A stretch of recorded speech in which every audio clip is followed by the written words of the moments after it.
En tant que président fédéral du MIR, parti signataire de la charte de la majorité présidentielle, nous nous alignons à la position du bureau politique. Parce que, voyez-vous, le secret de la correspondance est réglementé par la loi République démocratique du Congo. La liberté d'opinion est assurée à tout le monde. Au sein de la majorité présidentielle, les débats n'est pas exclu.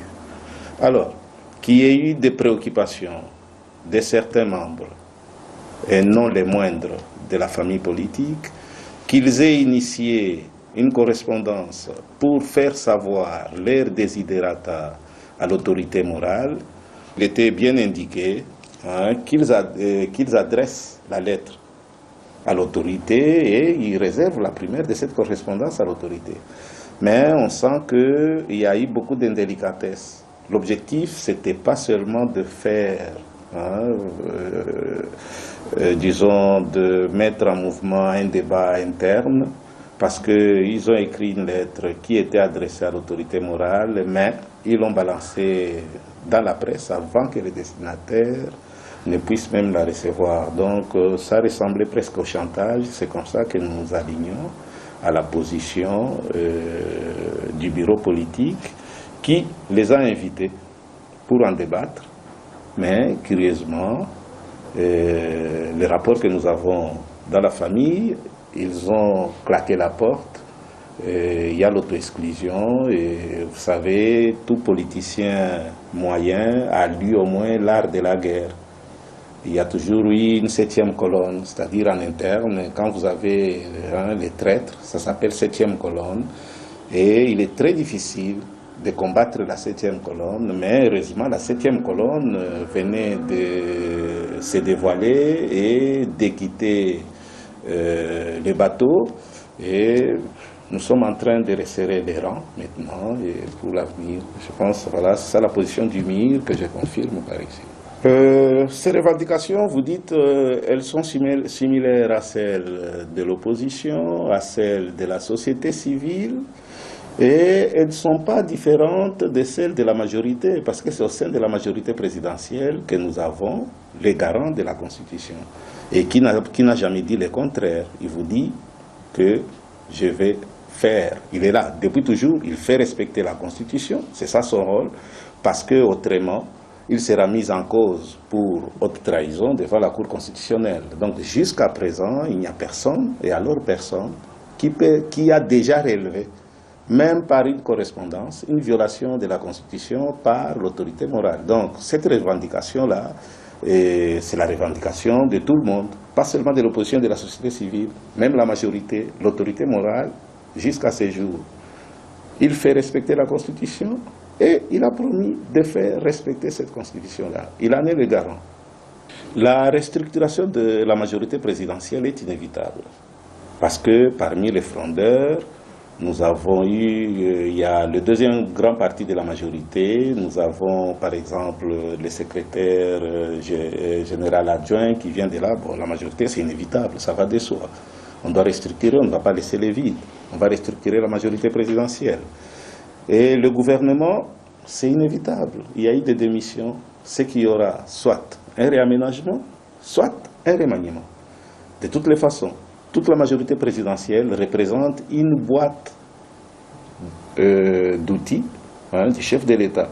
À tout moment, il peut nous dire, écoutez, je prends tel pour présider, pour prendre le gouvernement et pour gérer le gouvernement. De toutes les façons, c'est un pouvoir discrétionnaire du chef de l'État qui est de désigner au sein de la majorité, c'est lui qui va gérer le gouvernement. Donc ça dépend exclusivement de lui, mais le changement, le remaniement ou le réaménagement d'abord est inévitable. Le remaniement est possible, il n'est pas exclu, parce que dans la majorité, nous avons beaucoup de membres, tous ces membres-là qui sont en dehors des frondeurs, ils sont à la disposition du chef, et c'est le chef qui va décider, ça dépend de son pouvoir discrétionnaire. Selon la loi électorale, il y a la période, c'est la CENI qui donnera la période de dépôt des candidatures. C'est à ce moment-là que les gens devront se prononcer si nous serons dans la même configuration et l'autorité morale aura à se prononcer. Ce n'est pas la majorité. Je l'avais déjà communiqué une fois à la presse. Que ce soit en 2006, que ce soit en 2011, Joseph Kabila s'est présenté en tant que candidat indépendant. Pas candidat du PPRD, pas candidat d'un regroupement politique, il est candidat indépendant depuis 2006 et 2011. Cependant, dans la majorité présidentielle, il n'y a pas que des partis politiques. Nous avons des personnalités. Je peux vous citer l'actuel ministre de Justice, Alexis Thambwe Mwamba. Donc, la majorité présidentielle, c'est un regroupement d'hommes politiques, des partis politiques, qui croient au projet de société de l'autorité morale et qui se disent « nous vous soutenons dans tout ce que vous faites ». C'est comme ça que même cette lettre est malvenue. Si nos anciens partenaires avaient cru qu'à un moment donné, ils n'étaient pas prêts à soutenir l'autorité morale, ils diraient seulement que nous avons quitté la majorité présidentielle. Parce que Joseph n'a pas été le candidat de la majorité présidentielle.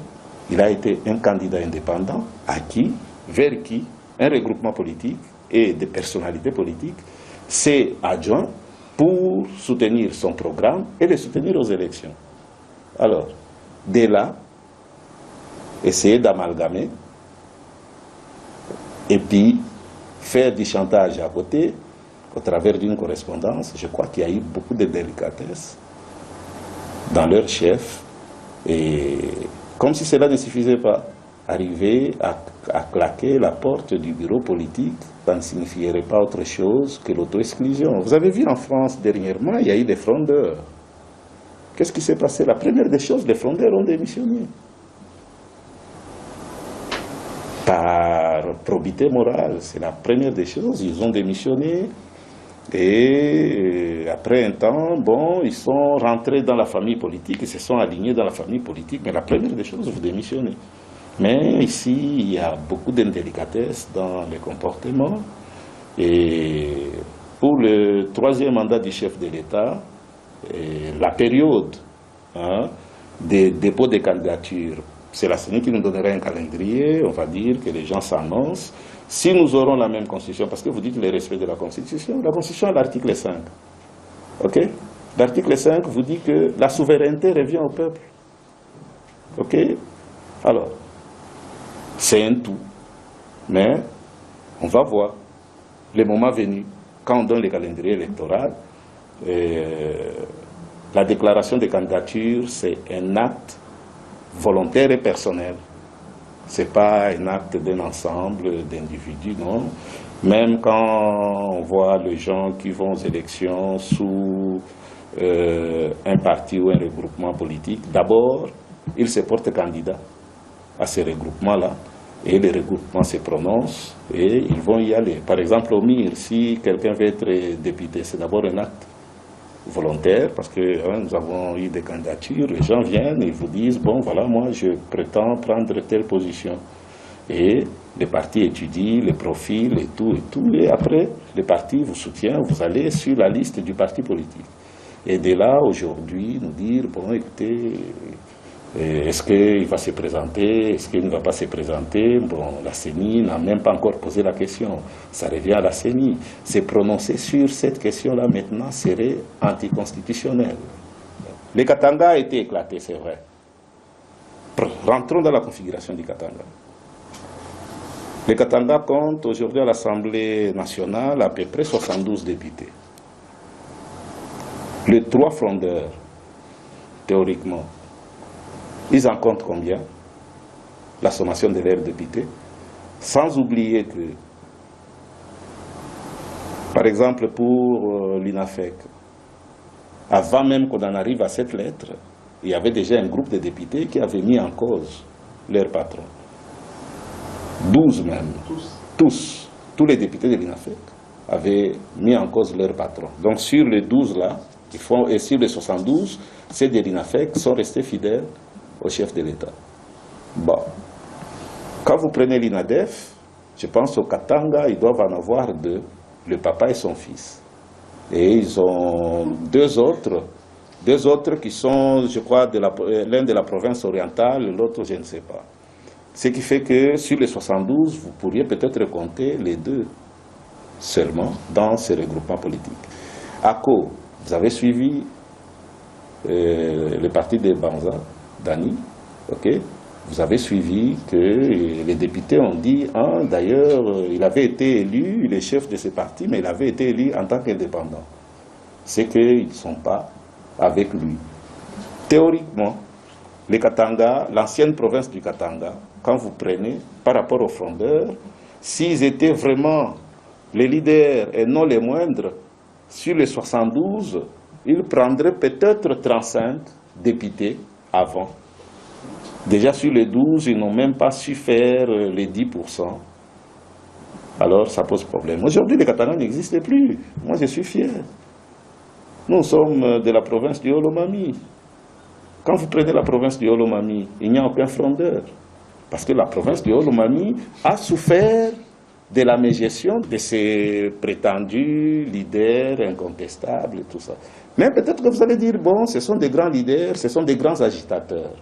Parce qu'ils savent faire bouger les masses, une petite minorité qui est très agissante pour la violence, mais en réalité, il n'y a aucun paramètre objectif qui prouve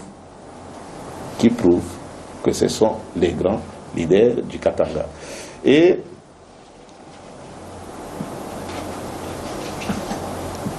les Katanga ont beaucoup de problèmes. Déjà en 2011, les députés nationaux du Katanga avaient produit un document. Nous allons y revenir avec vous si vous voulez, très prochainement, je vais vous donner les documents, sur la gestion de la rétrocession qui venait de Kinshasa.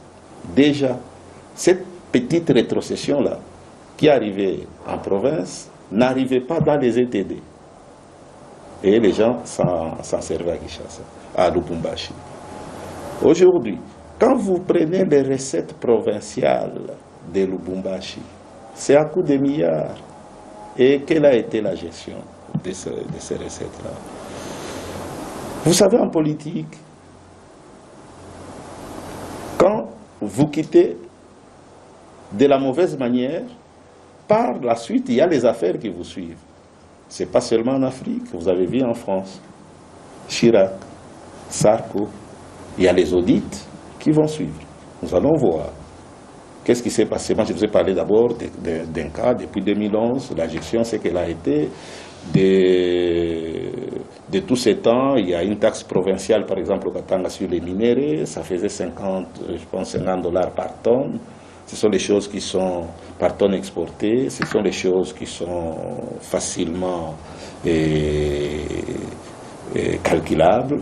Et bon, nous sommes très convaincus que bon, nous avons eu certes des leaders de la province, mais pas de bons leaders parce que cette province pouvait bien décoller. Et aujourd'hui, c'est une chance. Cette ancienne province du Katanga a été vidée de cette gangrène-là. Et je crois que nous allons prendre un nouveau départ avec l'appui du chef de l'État. Mon parti a relevé des éléments contre les bureaux de la CENI, et des éléments non pas les moindres. La plainte a été déposée, parce que vous savez, les bureaux de la CENI, quand vous déposez une plainte, il faut rester dans la légalité. Les membres du bureau de la CENI jouissent d'un privilège de juridiction. Ils sont collégialement responsables de leurs actes par devant la Cour de cassation. Aujourd'hui, c'est la Cour suprême qui fait encore office de la Cour de cassation.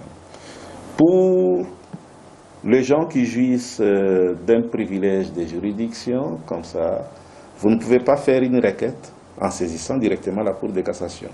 Vous faites une plainte auprès du procureur général de la République actuellement. Très prochainement, ce sera auprès du procureur général près la Cour de cassation. Il instruit les dossiers. Quand il a instruit les dossiers, il envoie en fixation à la Cour. Il y a de cela, je crois, 2 mois qu'on a déposé la plainte. Et sans doute, il est en train d'instruire. Vous savez, ce sont les hauts magistrats et ils travaillent. Je sais que l'indépendance de la CENI soit confrontée à l'indépendance de la justice pour rassurer le peuple congolais que les droits des citoyens, les droits des organisations politiques, sont protégés. Et nous suivons la procédure. La politique, nous devons l'amener pour l'intérêt supérieur de la population, pour le développement de notre pays. Et quand je dis pays, ce sont nos territoires, ainsi de suite. Nous étions encore à l'université. Si c'est vrai que mes frères et amis qui sont au Katanga me suivent, nous étions à l'université, ils se souviendront d'un nom, Moussens. Nous étions à l'université, nous avions suivi les mêmes leaders que vous m'avez dit, les grands. Ils avaient organisé des meetings et il y avait les affrontements. C'était les meetings non autorisés, il y avait les affrontements. Ils avaient perdu un militant qu'on appelait Moussens. Aujourd'hui, je suis passé au Katanga, à tout hasard. J'ai rencontré un ami qui est de cette famille. Ses enfants ne sont même pas scolarisés, alors que ces leaders-là, ils sont toujours aux affaires et d'ailleurs à Lubumbashi avec la province. Il y avait eu encore un grand nom. Je cite les 2 noms parce que ce sont les 2 grands noms que le Katanga tout entier connaît. Bifalo, lui était de mon territoire d'ailleurs, de Kabongo, assassiné dans les agitations créées par les mêmes grands politiciens, entre guillemets, parce que je ne suis pas d'accord. Chez moi, dans ma circonscription électorale, depuis 2006 et 2011, c'est là que vous appelez grands, ils n'ont jamais été élus parce qu'ils sont bien connus pour leur versatilité. Alors, il y a Bifalo qui est décédé aussi, abandonné. Nous avons besoin de cette jeunesse-là pour le travail, pour le développement du pays, que de l'amener dans les agitations, là où on trouble l'ordre public, face aux agents de l'ordre public, qu'ils mettent 2 fois dans les cas de légitime défense et l'irréparable arrive.